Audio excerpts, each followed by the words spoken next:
All right, guys, we're here to talk about the Extreme VTE2-8. This is our 1/8 scale VTE2, pretty much. It holds the same front end, the same rear end. I'm going to give you guys a quick little overview of some things that we're going to have to handle. So first is shaft size, right? So the way they measure is from the top of the pin to the bottom of the pin, which comes out to 80.7, right? On the small one. So that's 80.7 from end to end. Now, if we do center to center of the pin, which that's, I believe, how we most of the time shop for them. I mean, that's the way I always did it. But let's see here. So from center to center, we're looking at 78. Okay. Yeah, 78 there. From center to center is 78. Now, on this one, it is supposed to be 137.7, but center to center of the pin is, let's see what we got there, 134. Yeah, so this is pin. So from pin to pin, center to center, you have 134. From center to center, 78. All right, so that's our shaft sizes. We all got to go on the hunt for shaft sizes.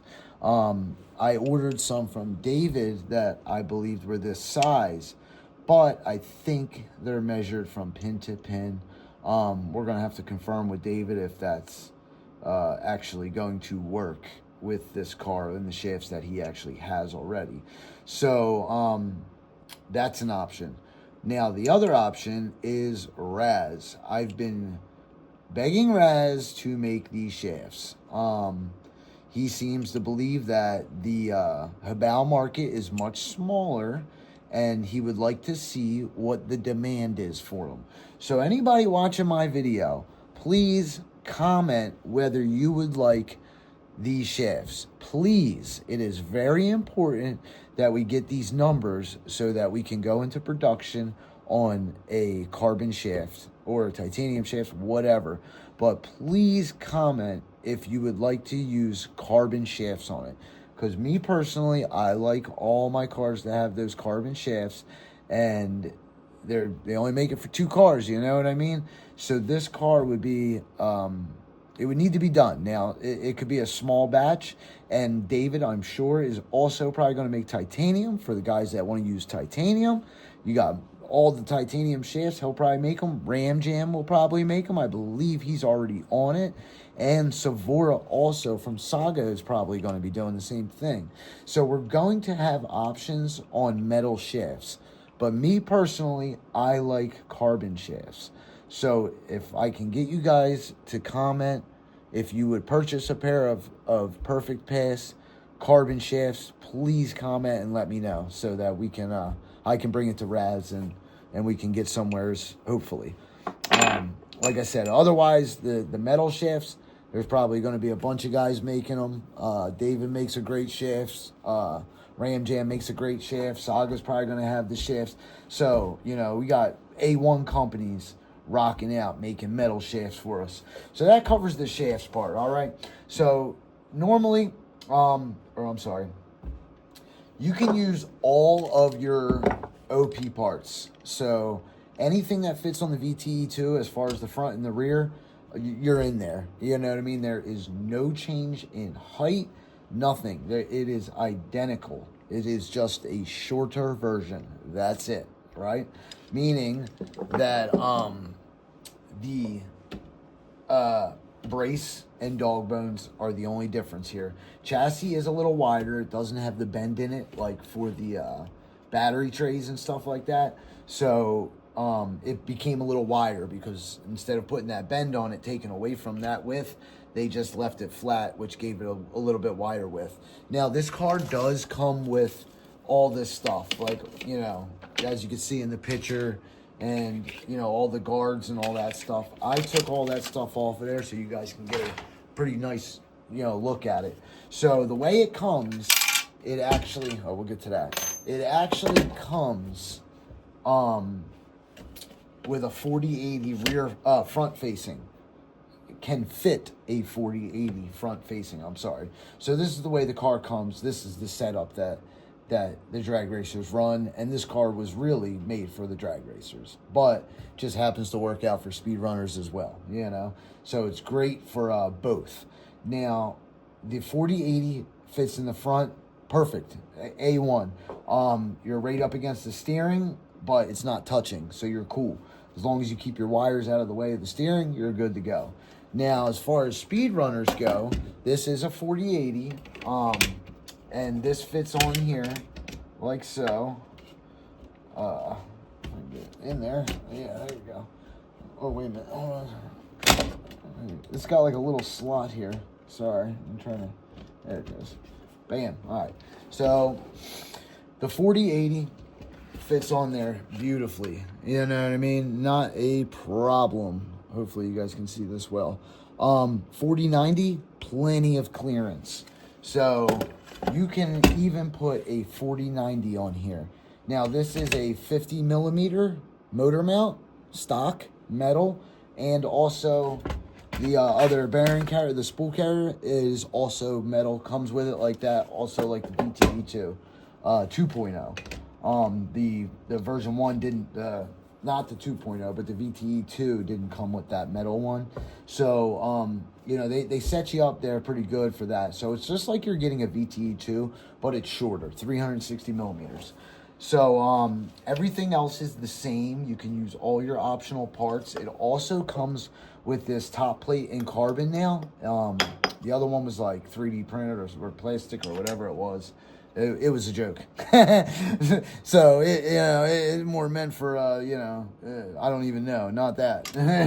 So this is a nice carbon solid one that would mount here in your front facing or rear facing motor mount, and it would mount right here for your front facing. I'm sorry, this is rear facing and front facing.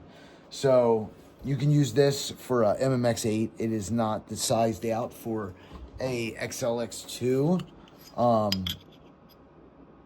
Actually, you could fit the XLX2 on it. It does clear the holes of the XLX2, so it would work there. Now, as far as how much will it hang over on a rear-facing setup, man, it's right in there. You're safe on the XLX2 for mounting to the top race if you wanted to.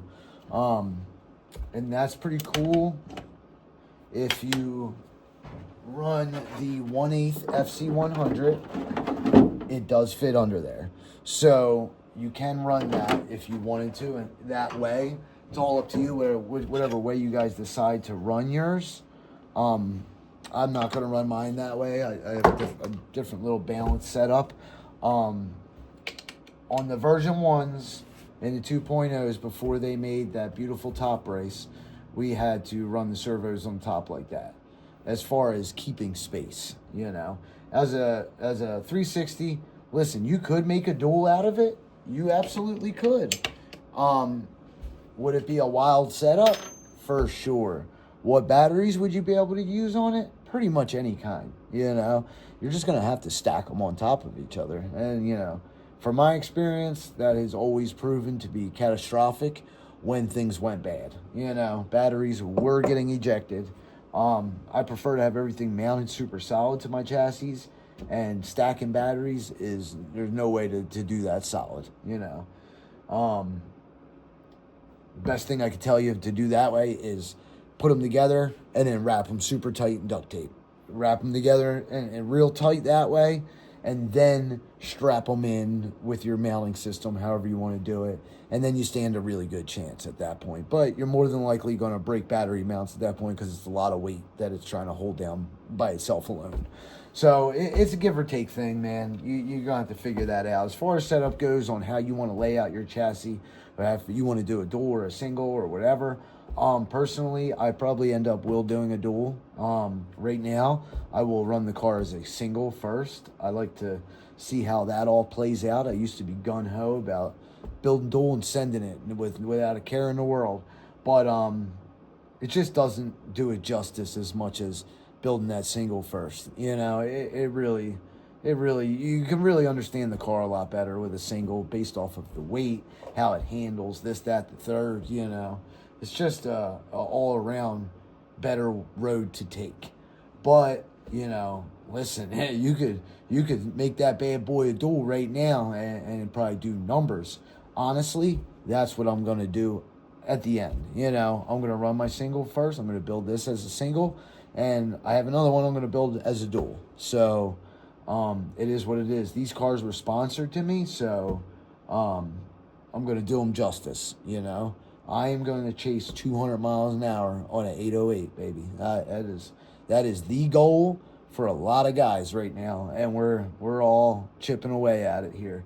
So that's my goal, 200 mile an hour with an 808, single motor. I'm very excited to make that attempt. The car can be fully done up the way I like it. I have no issues with doing that setup. You won't either. So I'm going to do one as a single, one as a dual, but enough about that crap. Let's get back to the car here. So the servo spring, it's still that 20-pound spring. Or 20 gram spring, whatever it ain't doing nothing, you know. You guys don't want to be caught dead doing 150 mile an hour and you realize you can't turn based off of the weight of the car and downforce, you know. So, you know, they have a little bit of a hop-up versions for that, but it is what it is, you know. There's ways of handling it. So the front and the rear are the same exact car, no difference. Your chassis is a little smaller. You get this plate here, 50 millimeter motor. Yes, 50 millimeter motor mount. You get your new cool stickers, your normal stuff. If you guys want to talk about optional parts, there is some optional parts in here. So it's all the same stuff that you would get for a VTE2. I like how they actually put in the pin carrier plates, the newer ones. I'm glad that they finally did that, but they didn't. Huh. Yeah, so it's just an optional part as of right now. You still can get your brass knuckles. That's cool. Yeah, so there's still all that good stuff on there you can get. It does not come with 1540 differentials. That is still optional. It has the normal axles, front and rear. Everything's the same there. So you're looking at a VTE2 that is just shorter. Simply, just shorter. So, you know, this is already a car that has been proven on so many levels that it can do the job and do it very well. You know, if you ask me, it's the best car in the world, 100%. Now we have a shorter version of it, and that's just cool, man. That is so cool. So I'm gonna build this car all up and probably release this video with the finished version of it at the same time. Or I might just release this video. I was holding off until the 29th because that's what Habal asked me to do when they sponsored me the cars. I'm very grateful to be the only USA sponsored driver for speed runs, man. I'm very proud of that, man. And I want to thank Habal also for, you know, all the awesome stuff they did. Michael and Moreno, I appreciate you guys so much. You guys really, you know, take care of me, and I'm very grateful for that, and I'm very happy to be part of this team. So I'm going to do my best. I'm not going to do my best. I'm going to take a single motor 360 car to 200 mile an hour for Habal first. If somebody beats me to it, hey man, hats off to you, but I'll tell you what, I'm straight gunning for it on this car. So that's what I got for Habal, and yeah, I just want to say big thank you. I'm glad to be on the team. Bodies, Ben has more of these, I'm sure. I was trying to give him an advance notice about a month ago, maybe a couple weeks ago at this point. He has them coming. If he doesn't have any in stock right now, if you literally watch this video and go check it, he might even have them on there already. I'm not sure. But I'm going to be running the 1/8 FC100 body on mine. There's also other bodies to pick from, but this is the one I'm choosing because it's like I'm just so used to the proven 1.7 Habal with the FC100 body that this is literally just a shorter version of that also. So this car is, in my mind, I am already so comfortable with this car. It's going to be awesome. So, you know, we're going to get that all built up and, you know, that's where we're going to go from there. But, yeah, man, so if you can see in the, let me see, I want to make sure this body isn't stretched out. Okay, so this body right now, you have about a 1/2 inch gap on either side. So you can use these. That's what they are for. They are adjustable to come out and meet the body, you know. So that'll give your body a lot of stability, which you really need when going fast. So this is what I got for the car that I wanted to get out there for you guys. I'm glad to release on the 29th. They dropped it yesterday, I think it was, early. I don't know for what reason or what, but, you know, hey, man, it's their thing. Let them do it. Yeah, I ain't got nothing to say about it. I kept my word. I kept it under wraps until the 29th. But here it is, man. This is an awesome car. You guys are going to be seeing the finished version here probably right after this or on the same video. All right, guys. Thanks, man.